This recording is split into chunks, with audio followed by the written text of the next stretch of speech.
Kai kurios darbus atlikti savo lėšomis ir geranoriškai, tai atliko niekieno neverčiamas. Dėkoju jiems, dėkoju savivaldybės atstovams, kurie prižiūrėjo visą darbų eigą ir pasirūpino, kad miestiečiai jaustų apkrautas ir kuris neseniai virto Vytauto Didžiojo tiltu, galės lengviau atsikvėpti. Su to visus sveikinu ir linkiu geriausios kloties bei geriausio ir sėkmingiausio kelio judant Europos link.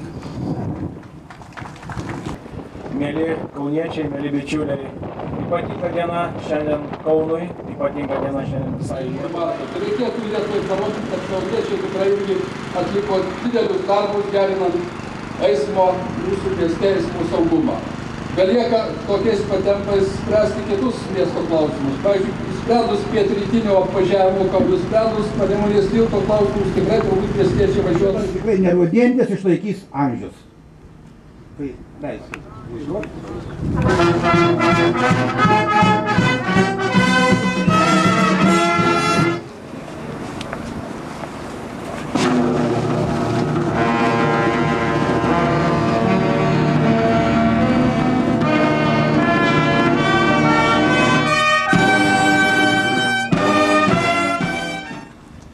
Taigi, ponios ir ponai, tikrai džiaugsmingas momentas, kai naujoji trasa jau atidaryta. Netrukus galėsime pakviesti į ekskursiją šią trasą.